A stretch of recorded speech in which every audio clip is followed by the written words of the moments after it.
ษฎีของตนเชื่อจนล้นนั้นผิดคำสอน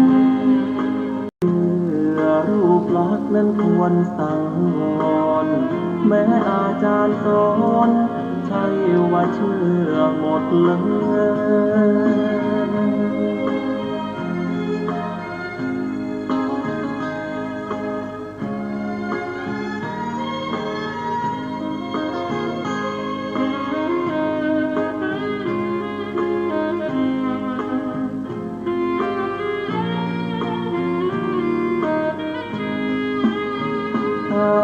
มาสูตรบทธรรมพระพุทธศาสตร์พระองค์วางว่าหมดจดไม่ให้ไขว้เขวแนวคิดตามเหตุผลปนเปอาจมีโยเยเชื่อไปอาจไม่แน่นอนว่าตรงทฤษฎีของตนเชื่อจนล้นนั้นผิดคำสอนเชื่อรูปลักษณ์นั้นควรสังวรแม้อาจารย์สอนใช่ว่าเชื่อหมดเลย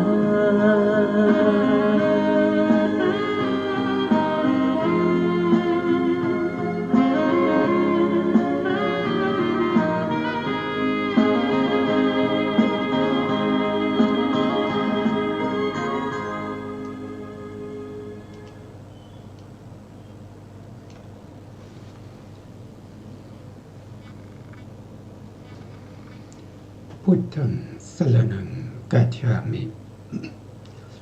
ธัมมังสรณังกัจฉามิสังฆังสรณังกัจฉามิกราบนมัสการพระมหาเถระพระสังฆาธิการพระเถรานุเถระสวัสดีท่านผู้ฟังและผู้ชมทุกท่านกลับมาพบกับรายการศึกษาพระสัจธรรมเพื่อการพ้นทุกข์ทางสถานีวิทยุวัดไฟหินขึ้น 104.5 เมกะเฮิรตซ์จังหวัดเชียงใหม่ครั้งนี้เราก็ยังศึกษาในเรื่องของมหาปทานสูตรที่นำมาจากพระไตรปิฎกและอัตถกถาชุด91เล่มอยู่ในเล่มที่13นะครับซึ่งเป็นพระสูตรที่1ในเล่มที่13เป็นพระสูตรที่พูดถึงเรื่องของการระลึกชาติของพระพุทธเจ้าของสาวกของพระเจ้าแล้วก็บุคคลที่เป็นนอกพระพุทธศาสนาซึ่งการระลึกชาติได้ในที่นี้ไม่ได้หมายถึงการอะไรเขาเรียกว่าการไม่ลืมนะครับเช่นบางคนเนี่ยเป็นเด็กนะครับเป็นเด็กเกิดมาได้สัก 5-6 ขวบก็จำได้ว่าชาติที่แล้วเคยอยู่ตรงนั้นเป็นคนนั้นนะก็มีข่าวบ่อยๆนะครับแล้วก็พาให้พ่อแม่พาไปหานะครับไปหาแล้วก็ชี้ก็ถูกจริงๆว่าเป็นไปอย่างที่เด็กพูดนะครับอันนั้นเขาเรียกว่ามันจำได้นะมันยังไม่ลืมนะมันยังไม่ลืมมันไม่เรียกว่าระลึกชาตินะครับการที่จะระลึกชาติในทางพระพุทธศาสนานี้เป็นการระลึกชาติที่ต้องมีการประพฤติปฏิบัติมีการประพฤติปฏิบัติเช่นการรักษาศีลแล้วก็ใช้ศีลนั้นเป็นบาตรในการที่จะมาเจริญสมถะกรรมฐานให้เข้าถึงระดับฌานถ้าคนที่มีบุญบารมีนะครับที่ใกล้ๆกับภพนี้คือในภพที่แล้วหรือว่าภพก่อนๆนั้นเคยได้บุพเพนิวาสานุสติญาณบุคคลคนนั้นก็เจริญสมถะไปถึงฌานที่5โดยอภิธรรมแต่ถ้าว่าโดยพระสูตรก็ฌานที่4นะครับเมื่อไปถึงฌานที่4แล้ว ก็สามารถที่จะได้อภิญญาคือระลึกชาติได้อันนี้คือมาจากบุญบารมีเก่าที่ท่านเคยได้มาในภพใกล้ๆนี้สำหรับบุคคลที่ไม่มีบุญบารมีหรือเคยได้มาในภพที่มันไกลมากนะครับไม่ใช่ใกล้ๆในภพนี้บุคคลนั้นจะต้องประพฤติปฏิบัติในเรื่องของสมถะไปจนถึงอรูปฌานที่4คือเนวสัญญานาสัญญาเยตนะหรือเรียกว่าเป็นสมาบัติ8นะต้องเป็นสมาบัติ8แล้วก็ต้องมาอธิษฐานทำปุเพนิวาสานุสติอีกครั้งหนึ่งนะครับถึงจะสามารถระลึกชาติได้มันไม่เหมือนกับบุคคลที่เราเห็นในข่าวในทีวีในหนังสือพิมพ์ในที่ต่างๆว่าเด็กคนนั้นคนนี้ระลึกชาติได้มันไม่ใช่นะครับอันนั้นเขาไม่เรียกว่าระลึกชาติได้เขาเรียกว่าจำได้นะจำได้มันยังไม่ลืมในภพก่อนนะครับแต่คนที่ระลึกชาติได้เนี่ยต้องประพฤติปฏิบัติอย่างที่ผมได้กล่าวไปแล้วการประพฤติปฏิบัตินี้นะครับผู้ที่เป็นบุคคลนอกพระพุทธศาสนานะครับไม่ใช่ศาสนาพุทธไม่ได้ฟังคำสั่งสอนของพระพุทธเจ้าหรือว่าจะเป็นคนในศาสนา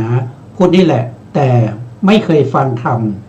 นะครับแต่ไปเชื่อในเรื่องของคำสั่งสอนของฤาษีชีไพรแต่มีความเขาเรียกว่ามีกัมมะสกตาสัมมาทิฏฐิก็คือเชื่อในเรื่องของกรรมและผลของกรรมบุคคลเหล่านี้เมื่อประพฤติไปแล้วสามารถระลึกชาติได้40 มหากัปนะถ้าเป็นสาวกทั่วไปในพระพุทธศาสนาสามารถระลึกได้ไปจนถึงตรงที่ตัวเองตั้งความปรารถนาจะบรรลุเป็นพระอรหันต์ตั้งแต่สมัยพระพุทธเจ้าองค์นั้นองค์นี้นะครับเขาว่าประมาณ100 มหากัปถึงไม่เกิน 1,000 มหากัปเขาว่าอย่างนั้นนะแท้จริงไม่รู้นะแต่อันนี้มีในอัตถกถานะครับ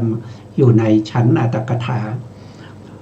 ส่วนบุคคลที่เป็นอสีติมหาสาวกของพระเจ้าเนี่ยสามารถระลึกได้ถึง100,000 มหากัปแต่ถ้าเป็นอัครสาวกของพระเจ้าสามารถระลึกได้ถึง1 อสงไขยแล้วก็เศษอีก100,000 กัปนะ100,000 กัปนะเป็นแค่เศษนะครับเศษของมหากัปแต่ถ้าเป็นพระปัจเจกนะถ้าเป็นพระปัจเจกเนี่ยสามารถระลึกได้ถึงอย่างน้อย2 อสงไขย100,000 มหากัปแต่ไม่เกิน3 อสงไขย100,000 มหากัปส่วนพระพุทธเจ้านะครับพระพุทธเจ้าของเรานะครับผู้ที่บำเพ็ญบารมีเพื่อความเป็นพระพุทธเจ้าเนี่ยท่านสามารถระลึกได้มากมายนะครับไม่มีที่สิ้นสุดแล้วก็สามารถระลึกได้โดยไม่ต้องเรียงลำดับนะครับ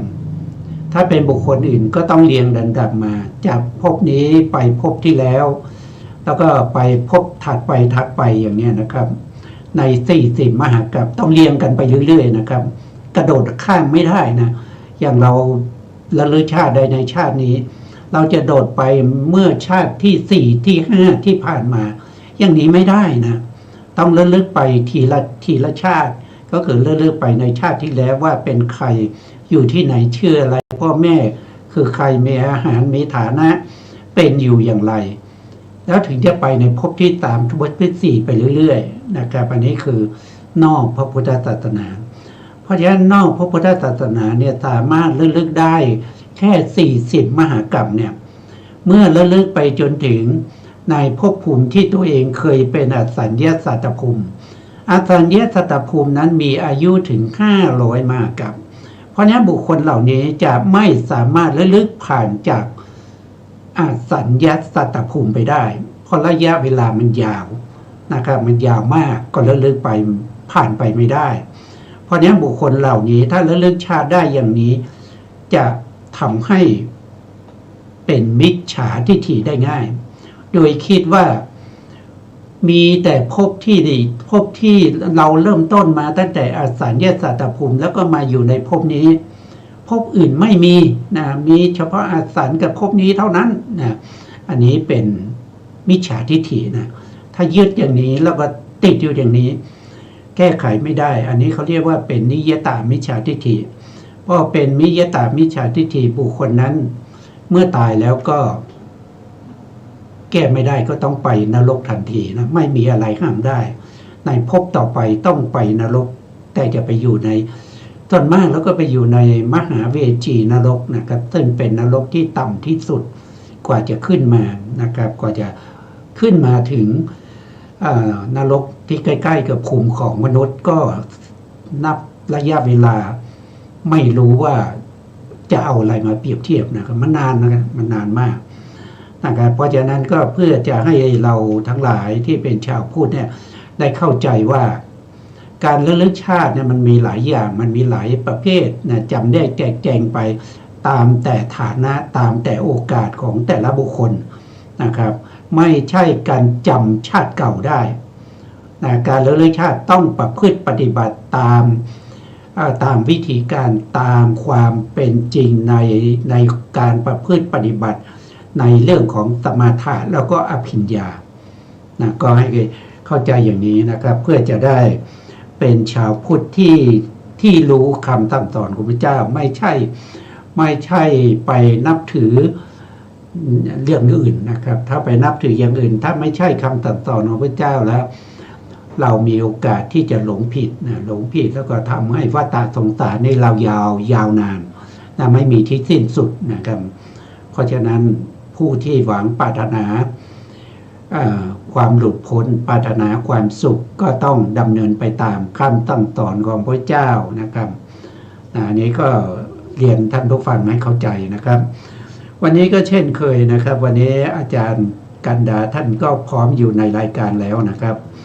ท่านก็จะมาสาธยายต่อจากครั้งที่แล้วนะครับผมก็เรียนเชิญอาจารย์กันดาเลยนะครับเชิญครับอาจารย์ครับกราบนมัสการพระคุณเจ้าพระเถรานุเถระและสวัสดีท่านที่รับฟังและรับชมนะคะต่อจากคราวที่แล้วก็บทว่าปุณธริโกในที่นี้คือต้นมะม่วงมีรสหวานแม้ต้นมะม่วงนั้นก็มีปริมาณนั้นเหมือนกันอันหนึ่งในวันนั้นต้นมะม่วงนั้นก็ปกคลุมไปด้วยดอกอันเป็นทิพย์และมีกลิ่นหอมไม่ใช่ดอกอย่างเดียว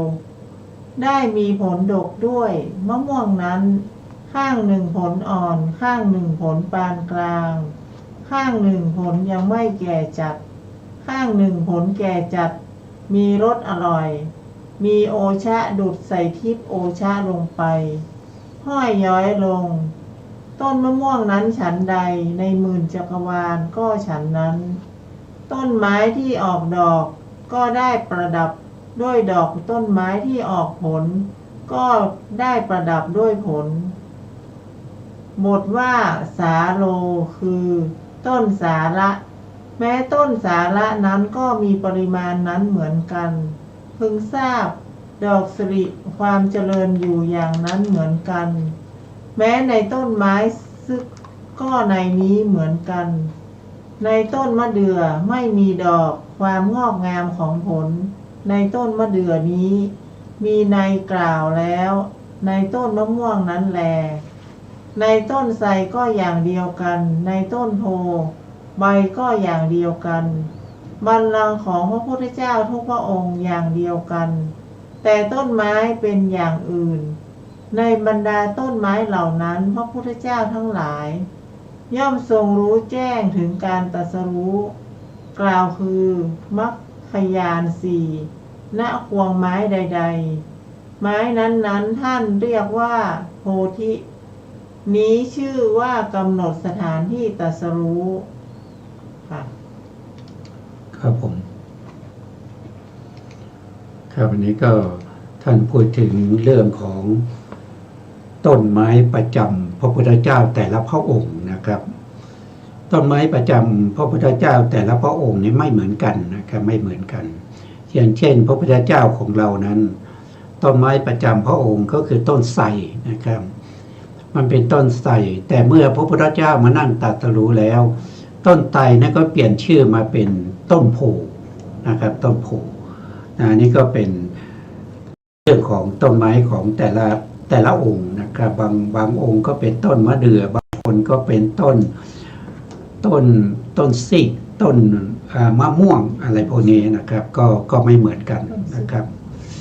ก็ให้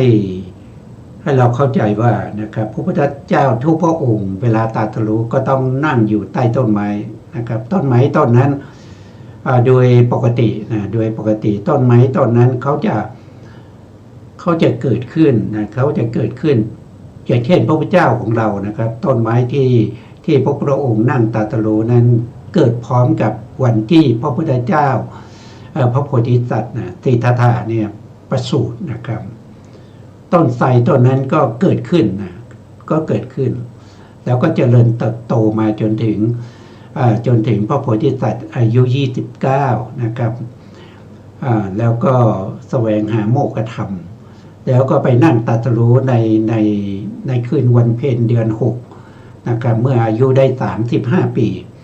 ต้นไม้ต้นนั้นก็อายุได้35ปีพอดีนะครับอันนี้เป็นธรรมดาของ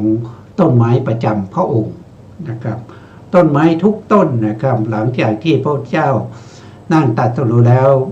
จะไม่ชื่อเดิมนะครับจะชื่อเป็นต้นโพหมดเลยถึงจะเป็นต้นมะเดื่อต้นมะม่วงนะครับต้นไทรต้นอะไรก็ตามนะครับที่พระพุทธองค์นั่งตรัสรู้ต้นนั้นจะเป็นชื่อว่าต้นโพนะครับอันนี้ก็เป็นการกำหนดสถานที่ตรัสรู้ของพระเจ้านะครับต่อไปครับอาจารย์ครับพึงทราบวินิจฉัยในการกำหนดสาวกบทว่าขันธติสสะคือสาวกชื่อว่าขันธติสสะท่านทั้งสองนั้นท่านขันธะร่วมบิดาเดียวกันเป็นน้องท่านติสสะเป็นปุโรหิตท่านขันธะบรรลุที่สุดแห่งปัญญาบารมี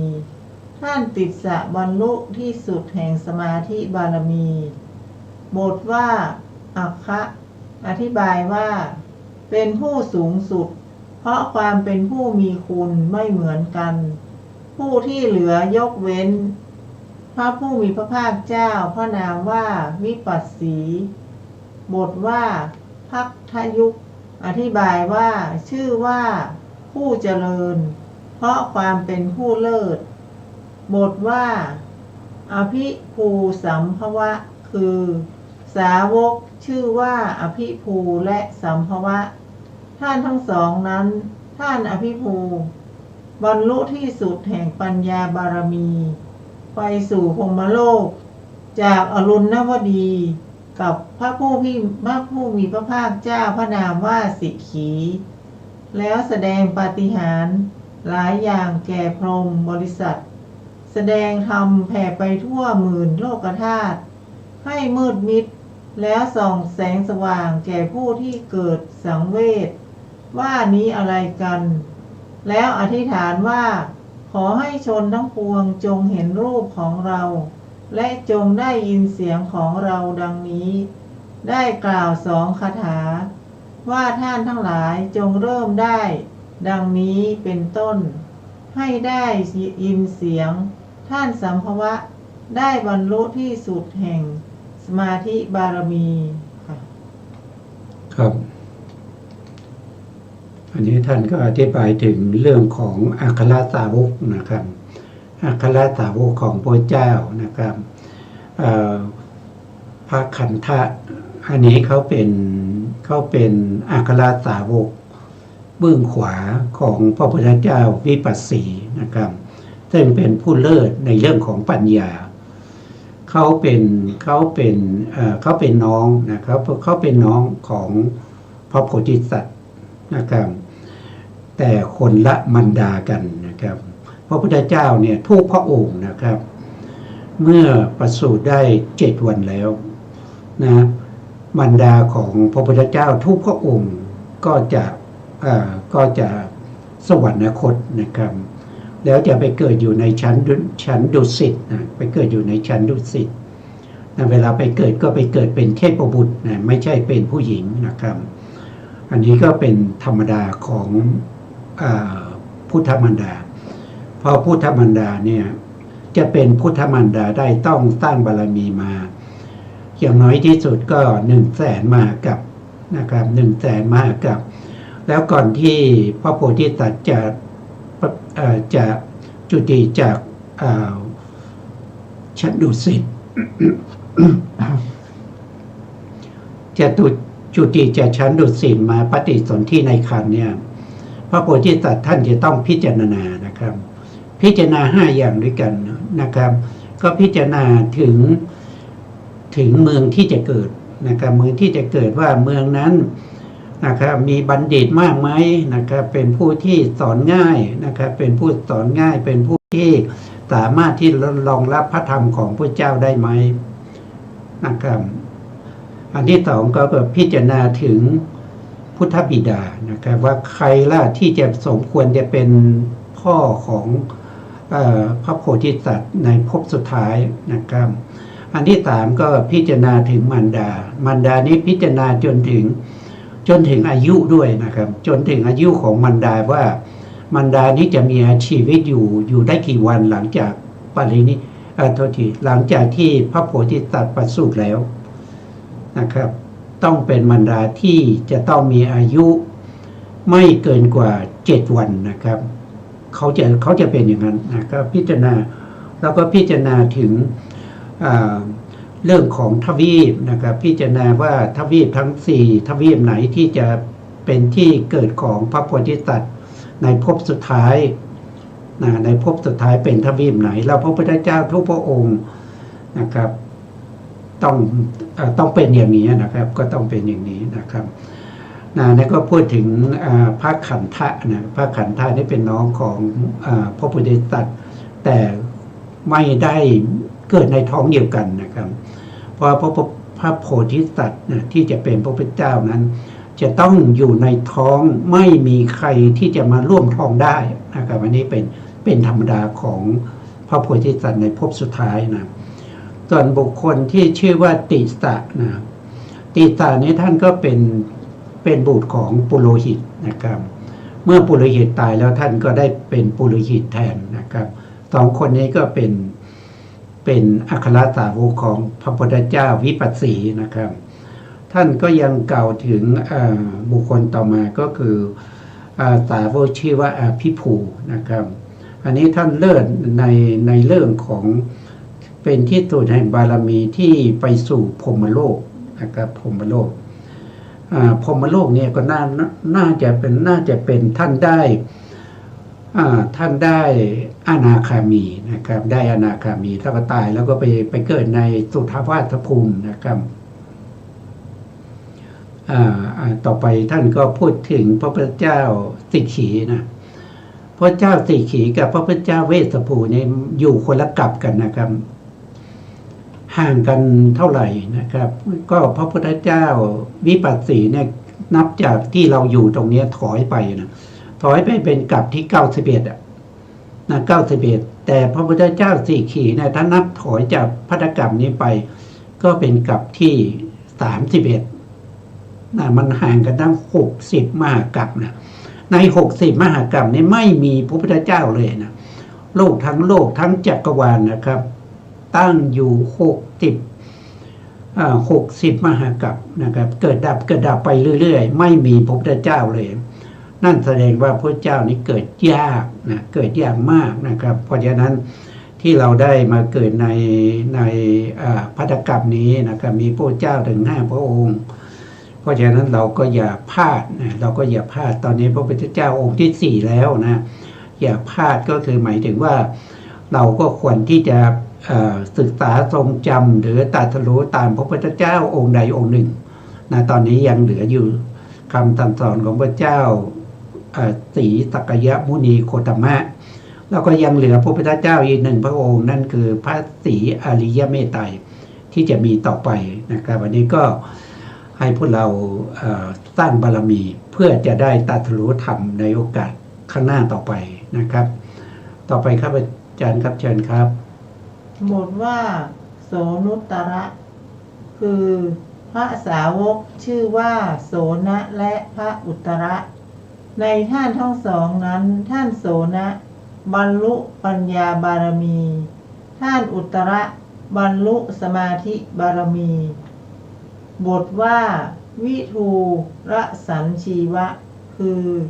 พระสาวกชื่อว่าวิทูระและสัญชีวะในท่านทั้งสองนั้นท่านวิทูระบรรลุเป็นปัญญาบารมี ท่านสัญชีวะบรรลุสมาธิบารมี เป็นผู้มักเข้าสมาบัติพยายามด้วยกำลังสมาบัติในที่พักกลางคืนที่พักกลางวันกุฏีถ้ำและมณฑปเป็นต้นเข้านิโรธในป่าตลอดวันพวกทำงานในป่าเป็นต้นเข้าใจว่าท่านมรณภาพจึงพากันเผาท่านสัญชีวะนั้น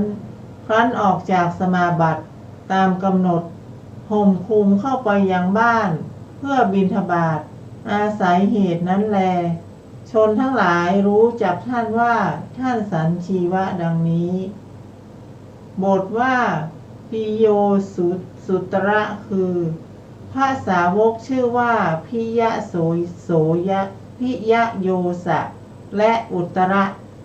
ในท่านทั้งสองนั้นท่านพิยะโยสะเป็นผู้เลิศด้วยปัญญาท่านอุตตระเป็นผู้เลิศด้วยสมาธิบทว่าติสภารัฐวาละวาชะคือสาวกชื่อว่าติสสะและภารัฐวาชะในท่านทั้งสองนั้นท่านติสสะได้บรรลุปัญญาบารมีท่านภารัฐวาชะได้บรรลุสมาธิบารมีครับครับผมครับต้องขออภัยท่านผู้ฟังนิดหนึ่งนะครับที่เมื่อกี้เราได้พูดถึงพระอาภิภูนะพระภูตรงข้อความนี้ทำให้เราได้เข้าใจผิดว่าท่านเป็นพระอนาคามีไปสู่พรหมโลกนะครับแต่จริงๆแล้วไม่ใช่นะไม่ใช่เพราะว่าท่านเป็นอะไรนะครับท่านเป็นอัครสาวกของพระพุทธเจ้าพระพุทธเจ้าสีขีนะครับพระพุทธเจ้าสีขีคือท่านเป็นผู้ที่เลิศในเรื่องของปัญญานะครับแต่ที่เราพูดไปก่อนหน้านั้นก็คือพระขันธะกับติสสะนะพระขันธะติสสะนี้จะอยู่ในเป็นอัครสาวกของพระพุทธเจ้าวิปัสสีนะครับอันนี้เขาพูดถึงพระพุทธเจ้า7 พระองค์นะครับพระพุทธเจ้าองค์ที่2ชื่อว่าพระพุทธเจ้าสีขีพระเจ้าสีขีนี่ก็มีอภิภูกับสัมภาวะนี่นะครับสัมภาวะนี่เป็นอัครสาวกนะครับเป็นผู้เลิศในเรื่องของปัญญาบารมี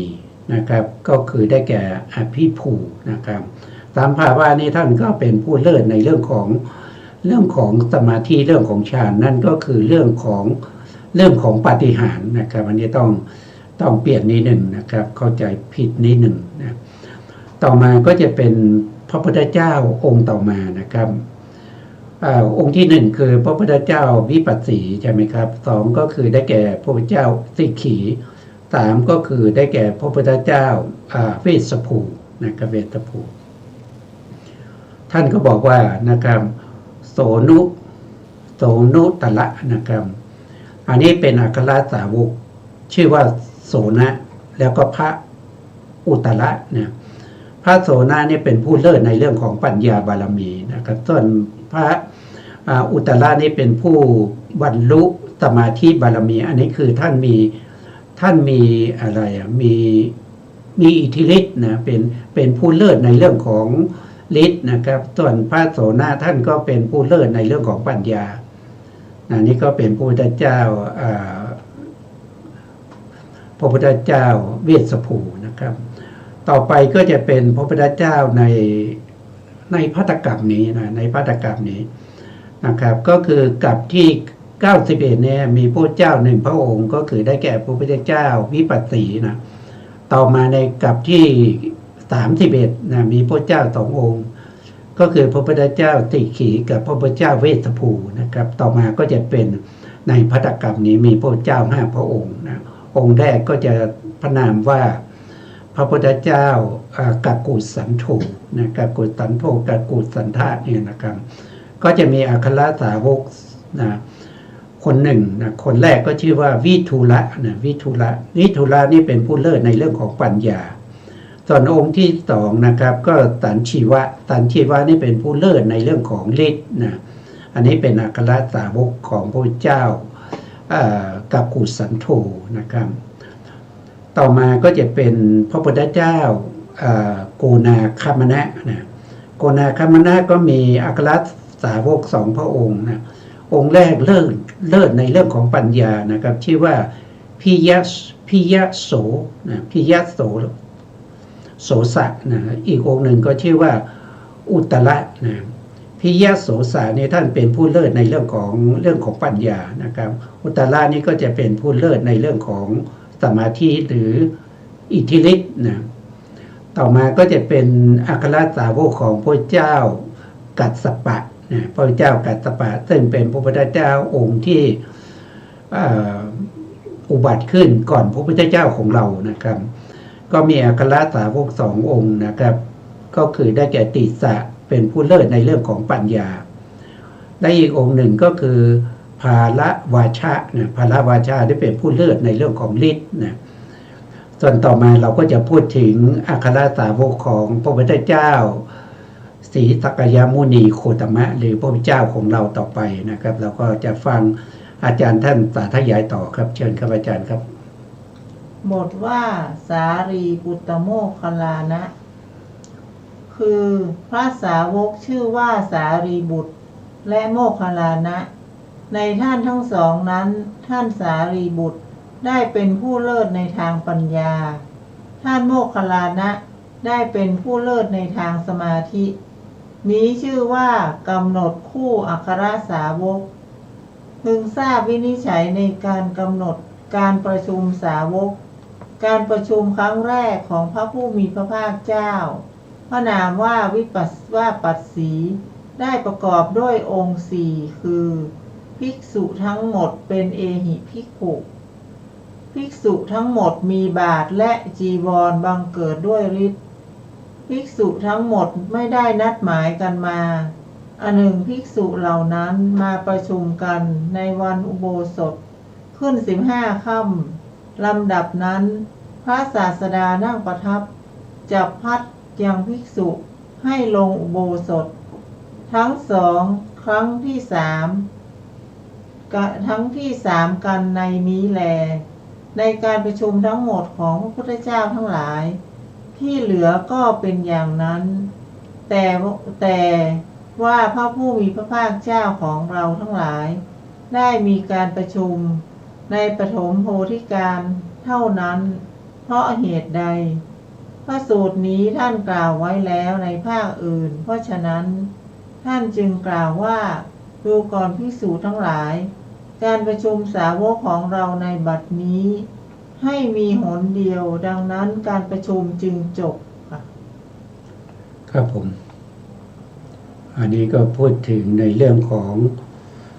พระพุทธองค์แสดงโอวาปาติโมกข์นะครับโอวาทปาติโมกข์นะซึ่งเป็นคำที่พระพุทธเจ้าทุกพระองค์นะทุกพระองค์ต้องแสดงนะครับไม่มีการเว้นนะแต่จะแสดงมากหรือน้อยก็ขึ้นอยู่กับโอกาสนะขึ้นอยู่กับโอกาสแล้วก็ขึ้นอยู่กับสถานการณ์แต่ละช่วงนะครับอย่างเช่นพระพุทธเจ้าองค์แรกนะครับก็คือพระพุทธเจ้าวิปัสสีนะไม่ใช่องค์แรกนะครับโทษทีก็คือพระพุทธเจ้าที่เราศึกษา7 พระองค์นะครับ7 พระองค์เนี่ยท่านเป็นองค์แรกท่านได้ตรัสรู้ในกัปที่91นะเป็นองค์แรกในการที่เราศึกษา7 พระองค์นะท่านก็มีการประชุมสาวกของท่านเนี่ยถึง3 ครั้งด้วยกันถึง3 ครั้งด้วยกันแต่พระภิกษุที่มาประชุมกันนั้นนะครับก็เป็นพระภิกษุที่ได้รับการบวชจากพระพุทธองค์นั่นเอง นะครับเป็นประเภทที่เป็นเอหิภิกขุเอหิภิกขุเนี่ยเป็นสาวกที่คนเหล่านี้เขามีบุญบารมีเขาทำบารมีมานะครับเขามีการเอื้อเฟื้อในเรื่องของอัฏฐบริขารแก่พระภิกษุทั้งหลายที่เคยบวชด้วยกันในอดีตนะครับเคยทำบุญเรื่องของการถวายจีวรถวายจีวรถวายสังฆติสบงนะครับถวายอัฐบริขารทั้งหลายมาแล้วมาแล้ว เพราะฉะนั้นภิกษุเหล่านี้เมื่อตรัสรู้แล้วขอบวชในสำนักของพระเจ้าเนี่ยภิกษุเหล่านี้ไม่ต้องไปแสวงหาบาตรนะไม่ต้องไปแสวงหาผ้านะครับเพื่อจะมาทำจีวรทำตะบงนะทำอะไรก็ตามนะไม่ต้องไปแสวงหานะเขามีฤทธิ์นะเขามีฤทธิ์ก็คือเขาได้สร้างบุญไว้แล้วอ่ะเพราะฉะนั้นถ้าพระพุทธองค์ตรัสว่าเธอจงเป็นภิกษุมาเถอะภิกษุเหล่านั้นมันก็จะมีการปรงผมปรงหนวด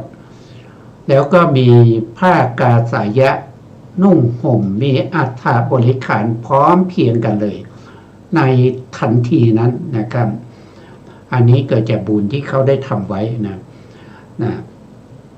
บางคนนะครับบางคนเนี่ยไม่ได้ทำบุญด้านนี้ไว้นะครับเช่นใครนะถ้าอย่างในสมัยนี้พระพุทธเจ้าของเราเนี่ยก็อย่างเช่นพระพาหิยะนะพระพาหิยะเนี่ยเป็นผู้ที่เขาไม่ได้เอื้อเฟื้อในเรื่องของอัฐบริขารให้แก่ภิกษุทั้งหลายที่บวชร่วมกันมาในอดีตนะเขาไม่เคยเอื้อเฟื้อเลยแม้แต่จะสละผ้าเก่าๆนะครับที่ตัวเองมีนะครับให้แก่ภิกษุอื่นท่านก็ไม่เคยทำนะครับพอท่านมาได้ตรัสรู้เป็นพระอรหันต์ในสมัยพระพุทธเจ้าของเรานะครับพระพุทธเจ้าของเราก็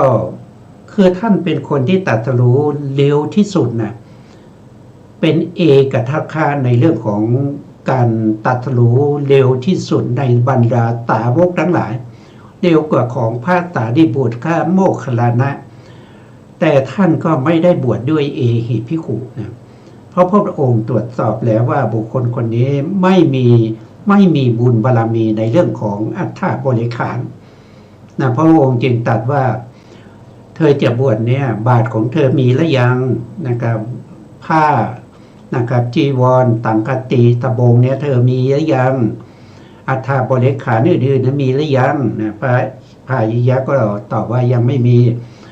ถ้าเธอจะบวชนะพระพุทธองค์ตรัสว่าถ้าเธอจะบวชก็ไปแสวงหาบาตรหาอัฐบริขารมาก่อนนะครับท่านก็ไปแสวงหาอัฐบริขารทั้งหลายแล้วท่านก็เสียชีวิตนะครับในระหว่างที่ไปแสวงหาบาตรนะครับเนื่องจากกรรมเก่านะครับก็ถูกแม่โคลูกอ่อนนะครับจริงๆแล้วก็คือได้แก่ยักษินีนะครับที่เคยตั้งกรรมมาด้วยกันนะครับคือเขาเคยไปฆ่าหญิงคนนั้นนะครับหญิงคนนั้นก็อาฆาตนะครับจองเวรนะครับมาเป็นยักษินีแล้วก็ตามมาฆ่าพระพาหิยะในขณะที่ท่านเป็นพระอรหันต์นะอันนี้ก็จะชี้ให้เห็นว่านะครับกรรมเนี่ยมาถึงกรรมนี้มันไม่ละเว้นนะครับโอ้ท่านเป็นพระอรหันต์แล้วนะโอ้ไม่ควรจะฆ่าท่านนะครับเนี่ยไม่มีนะครับกรรมนั้นท่านให้ผลอย่างยุติธรรมนะครับอย่างพระพุทธเจ้าของเราเนี่ยเป็นถึงพระพุทธเจ้านะมีบุญมากที่สุดในคนในอนันตจักรวาลนะไม่มีใครที่จะมีบุญมากเท่ากับพระพุทธเจ้านะพระพุทธเจ้ายังจะต้องแก่ต้องเจ็บนะต้องเจ็บด้วยการเวียนศีรษะต้องเจ็บด้วยการถ่ายเป็นเลือดต้องเจ็บด้วยการปวดหลังนะครับกรรมมันให้ผลนะกรรมมันให้ผลเพราะฉะนั้นกรรมเนี่ยจะแม้แต่พระพุทธเจ้าห้ามไม่ได้นะครับแม้แต่พระพุทธเจ้ายังห้ามไม่ได้พระพุทธเจ้าเคยไปห้ามญาตินะครับที่เขาจะฆ่ากันนะครับเขาจะฆ่ากันคือพระเจ้าวิทูทพะนะวิทูทพะเนี่ยท่านมีความแค้นกับสักยะนะ เขายกทัพไปเพื่อจะไปฆ่าล้างโคตรสักยะยกทัพไปถึง3 ครั้งครั้งที่1พระพุทธองค์ก็ไปนั่งอยู่ใต้ต้นไม้ที่ไม่มีใบนะครับแล้วแดดส่องเนี่ยซึ่งเป็นทางที่พระเจ้าวิถูทพาจะต้องยกกองทัพผ่านไปทางนั้นนะครับพระเจ้าวิถูทพาเนี่ยเห็นพระพุทธองค์นั่งอยู่ใต้ต้นไม้ที่มันร้อนมันไม่มีใบมันมีแต่กิ่งเหี่ยวพระวิถูทพาก็ลงจากหลังช้างนะครับ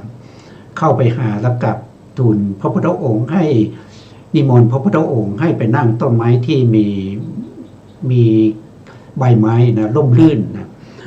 พระพุทธองค์ก็ตรัสว่าเราอยู่ตรงนี้ก็ดีแล้วมันเป็นร่มของญาติมันเป็นร่มของญาติร่มอื่นที่มันจะเยือกเย็นอย่างกับร่มของญาติมันไม่มีพระวิภูทัพพะนี่ท่านฟังอย่างนั้นนะครับใจคนท่านก็รู้ทันทีว่าพระพุทธเจ้ามาห้ามก็เลยสลายทัพกลับไปนะครับครั้งที่2ก็มาอีกมานั่งอยู่ที่เดิมอีกพระพุทธเจ้าก็ตรัสอย่างนั้นเขาก็ยกทัพกลับครั้งที่3พระพุทธองค์ก็พิจารณาดูนะครับพิจารณาดูว่าเพราะอะไรวิทูทพะถึงไม่เลิกในการที่จะไปฆ่าพวกสักยะ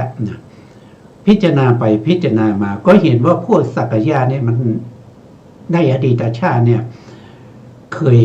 คยร่วมกันฆ่าอะไรก็คือฆ่าเอายานะครับยาพิษไปโรยในน้ำนะครับเพื่อให้ปลาตายนะครับให้ปลาตายตักปลาก็ตายมากมายนะครับเพราะฉะนั้นกรรมนั้นมันมาตามมานะครับตามมาพระพุทธองค์พิจารณาแล้วเนี่ยก็ว่าถ้ามันเป็นอย่างนี้มันเป็นเรื่องของกรรมเราห้ามไม่ได้หรอกนะครับทักวันหนึ่งวิทูทพะต้องไปฆ่าไม่ว่าครั้งที่2ครั้งที่3ครั้งที่4นะครับเพราะฉะนั้นกรรมนี้มันเป็นเรื่องของการที่จะมีใครที่จะไปห้ามหรือไปทำให้กรรมนั้นเกิดขึ้นไม่ได้มันเป็นธรรมชาติของกรรมเพราะฉะนั้นพระพุทธองค์ก็ไม่ไปห้ามครั้งที่3นะครับวิทูทพะก็เอากองทัพไปฆ่าสักยะสักยะส่วนมากก็เป็นโสดาบันนะครับก็ไม่โสดาบันนี้เขาไม่ฆ่าสัตว์นะครับเขามีโอกาสที่จะฆ่าทหารเขาก็ไม่ฆ่านะครับเพราะฉะนั้นสักยะก็ถูกล้างบางนะครับคนที่หนีไปได้ก็มีที่หนีไม่ได้ก็ตายหมดนะครับใครที่กล่าวว่าเราเป็นสักยะถูกฆ่าหมดอันนั้นก็เป็นเรื่องของกรรมนะครับเรื่องของกรรมเพราะฉะนั้นผู้ที่ทำกรรมนะครับย่อมหนีไม่พ้นนะครับจะหนีพ้นได้เมื่อไหร่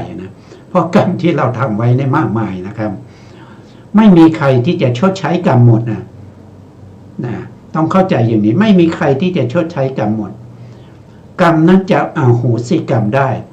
ต่อเมื่อเราได้เป็นพระอรหันต์แล้วปรินิพพานนะครับกรรมที่เหลือนอกนั้นนะครับหลังจากปรินิพพานไปแล้วกรรมเหล่านั้นเขาจะเป็นอโหสิกรรมคือไม่มีขันธ์5ที่จะมาให้ผลแห่งกรรมนี้ก็เป็นเรื่องของกรรมนะครับนี่ก็พูดถึงเรื่องของบุคคลที่ไม่ได้ทำบุญในเรื่องของอัฐบริการไว้เมื่อตัวเองได้เป็นพระอรหันต์แล้วตัวเองไม่สามารถที่จะหาอัฐบริขารมาได้นะครับเพราะว่าเราไม่เคยทำบุญด้านนี้มาเพราะฉะนั้นการทำบุญเราจะไปทำบุญอย่างเดียวนะครับต้องทำบุญหลายๆอย่างอย่างเช่นเราให้ทานก็ให้ทานอย่างเดียวนั่นแหละมันไม่ดีนะครับมันไม่ดียังไงก็คือมันไม่บริบูรณ์หลังจากเราเกิดมาแล้วเนี่ยเราอาจจะมีทรัพย์สินมากมายนะครับแต่เราไม่มีความสุขนะครับเพราะอะไรเพราะว่าเราไม่เคยทำบุญในเรื่องอื่นไว้เรามีเงินมีทองก็จริงแต่ว่าเราไม่มีความสุขเพราะอะไรเพราะว่าเราอาจจะมีโรคภัยไข้เจ็บเบียดเบียนมากนะครับเราอาจจะเป็นคนที่เขาไม่นับหน้าถือตาเพื่อนฝูงก็ไม่มีถึงจะมีเงินมีทองนะครับอย่างนี้เป็นต้นนะครับเพราะฉะนั้นการทำบุญต้องทำหลายๆอย่างนะครับเพื่อประโยชน์แก่ใครไม่ได้เป็นประโยชน์แก่บุคคลที่เขามารับทานนะครับในโอกาสข้างหน้าในโอกาสข้างหน้าเป็นบุญแก่เราเท่านั้น นะเป็นบุญแก่เรานะครับ เพราะเราทำเราต้องได้นะแต่ไม่ใช่ว่าแต่จะได้เมื่อไหร่นั้นก็อยู่ที่ว่ากรรมนั้นมันมีกำลังมากแค่ไหนมันบริบูรณ์เมื่อไหร่ให้ผลได้เมื่อไหร่นั้นเป็นสำคัญนะครับ อันนี้ก็พูดถึงเรื่องกรรมนะครับ ต่อไปก็จะเรียนเชิญอาจารย์ท่านได้สาธยายต่อครับเชิญครับอาจารย์ครับในบทว่าอัตตะเตระสานิภิกขุสนาสตานิความว่าภิกษุ 1,250 รูปคือบุราณนาชลิน 1,000 รูปปริวารพระอัครสาวก 250 รูปในบรรดาภิกษุเหล่านั้นควรกล่าวถึงตั้งแต่อภินิหารของพระอัครสาวกทั้งสองแล้วแสดงถึงการบรรพชาอันหนึ่งบรรดาบรรพชิตเหล่านั้นพระมหาโมคคัลลานะบรรลุพระอรหันต์เป็นวันในวันที่7พระธรรมเสนาบดีเมื่อพระผู้มีพระภาคเจ้าทรงแสดงเวทนาปริคหสูตรอันเป็นธรรมยาคะที่เตรียมไว้แก่ทีฆนขะปริภาชกผู้เป็นหลานณถ้ำสุกรณถ้ำสุขาตาณถ้ำสุกระขาตาท่ามกลางภูเขาคิชกูฏในวันที่15ทรงยานไปเพื่อรู้ตามโดยระลึกไปตามเทศนาได้บรรลุสาวกบารมีญาณพระผู้มีพระภาคทรงทราบถึงการบรรลุพระอรหันต์ของพระเถระแล้วเสด็จขึ้นไปยังเวหาสไปปรากฏณพระวิหารเวรุวันพระเถระรำพึงว่าพระผู้มีพระภาคเจ้าเสด็จไปไหนหนอครั้นทราบความที่พระองค์ประดิษฐานอยู่ณพระวิหารเวรุวันแม้ท่านเองก็เหาะสู่เวหาสไปปรากฏณวิหารเวรุวันเหมือนกันลำดับนั้นพระผู้มีพระภาคเจ้าทรงประกาศปาติโมกข์หรือหลักคำสอนพระผู้มีพระภาคเจ้าทรงหมายถึง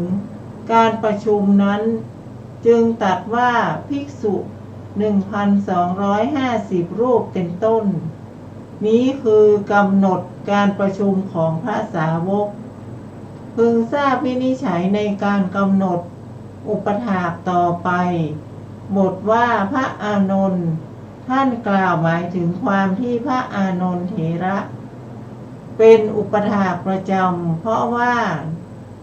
ในปฐมโพธิการพระผู้มีพระภาคเจ้าได้มีพระอุปถากไม่ประจำบางคราวพระนาคสมาระถือบาทและจีวรตามเสด็จบางคราวพระนาคิตะบางคราวพระอุปวารณะบางคราวพระสุนขตะบางคราวจุนทะสมนุเทศบางคราวพระสาคตะบางคราวพระเมขิยะครับผมครับนี้ก็ท่านพูดถึงเรื่องของการประชุมสาวกนะครับโดยจะยกเอาเฉพาะในส่วนที่เป็นของพระพุทธเจ้าของเรานะครับท่านบอกว่าพระพุทธเจ้าของเราเนี่ยมีการประชุมสาวกครั้งเดียวนะครับมีภิกษุที่เป็นเอหิภิกขุนะเป็นภิกษุที่พระพุทธองค์บวชให้แล้วก็เป็นภิกษุที่มีวิโมกข์8ปฏิสัมภิทา4เป็นผู้มีฤทธิ์ทั้งหลายนะครับมาประชุมกันโดยมีได้นำหมายนะ 1,250 รูปนะ 1,250 รูปเนี่ยท่านก็บอกว่าก็คือได้แก่พวกชนินนะครับซึ่งเคยเป็นสาวกของชนิน3พี่น้องนะครับก็มีได้แก่อุเวละกัสสปะนะอุเวละกัสสปะ แล้วก็นาทีกัตถปะนะแล้วก็ขยากัตถปะ3พี่น้องนะครับมีบริวาร1,000หลังจากที่พระพุทธองค์ได้ตรัสรู้แล้วนะพระพุทธองค์ก็มาโปรดนะก็โปรดแก่ชนินทั้ง1,000กับ3พี่น้องนะที่เป็นหัวหน้านะครับได้เป็นพระอรหันต์นะครับได้เป็นพระอรหันต์แล้วนะแล้ววันที่ท่านจะประชุมสาวกสันนิบาตนะครับในวันนั้นตอนเช้าเนี่ยพระสารีบุตรกำลังถวายงานพัดแด่พระพุทธเจ้าก็คือกำลังพัดวีพระพุทธเจ้าอยู่นะครับแล้วก็หลานของพระสารีบุตรนะที่ชื่อว่าทีฆนักขะปริภาชกก็คือเขาบวชนอกพระพุทธศาสนาไม่ได้บวชในศาสนาพุทธนะครับหลานของพระสารีบุตรเนี่ยท่านก็รู้อัธยาศัยของพระสารีบุตรนะท่านว่าพระสารีบุตรเนี่ยตั้งแต่ออกบวชนะครับก็ไม่เคยอยู่ประจำในสำนักใครเลยนะถึง7 วันนะครับไปสำนักนั้นนะครับ2-3 วันนะไปเรียนวิชาเรียนอะไรจบแล้วก็เห็นว่ามันไม่มีสาระแก่นสารนะครับก็ออกจากสำนักนั้นไปสำนักใหม่นะครับก็ทำอยู่อย่างนี้นะครับแต่ตอนนี้เนี่ยพระสารีบุตรเนี่ยได้เป็นโสดาบันแล้วเข้าไปบวชอยู่ในสำนักของพระสัมมาสัมพุทธเจ้าโอ้นี่ก็เกิน7 วันแล้วนะเกิน7 วันแล้วนะครับนับไปนับมาโอ้นี่ได้15 วันแล้วนะทำไมพระสารีบุตรนะลุงของเราเนี่ยทำไมไม่ออกมาจากสำนักของพระพุทธเจ้านะครับโอ้เกินกว่า7 วันนะเกินกว่า10 วันนะเพราะฉะนั้นสำนักของพระพุทธเจ้าน่าจะมีอะไรดีนะครับก็เลยตามมานะครับตามมาพอตามมาแล้วก็ได้ทราบว่าพระสารีบุตรกำลังถวายงานแด่พระพุทธเจ้าอยู่นะครับก็ตามไปที่สำนักของพระเจ้านะครับแล้วไปแล้วก็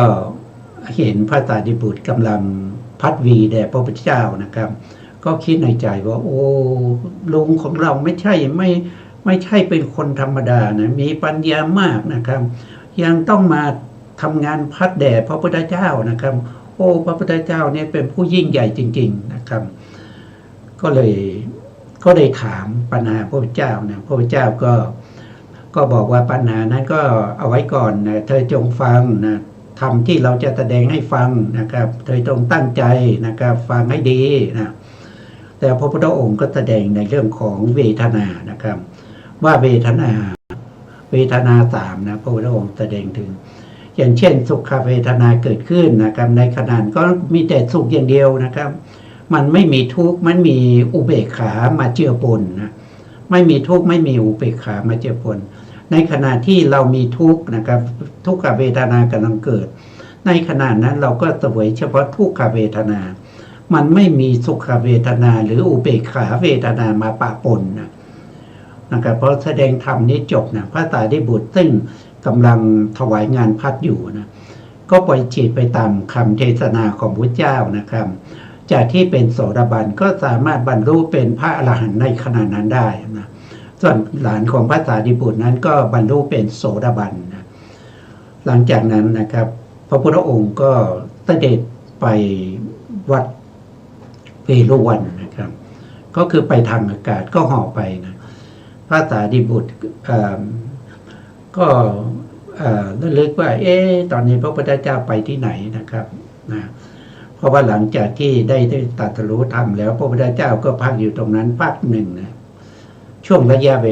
เวลาหนึ่งพระสารีบุตรก็ไปทำโน่นทำนี่นะพอกลับมาอีกทีก็ไม่เห็นพระเจ้านะครับก็ส่ง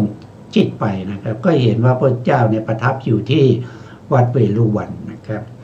ก็เลยตามเสด็จพระพุทธเจ้าไปทางอากาศเช่นเดียวกันนะไปถวายบังคมพระพุทธเจ้าที่วัดเวรุวันนะครับเพราะคืนนั้นนะครับคืนนั้นภิกษุเขาจะมา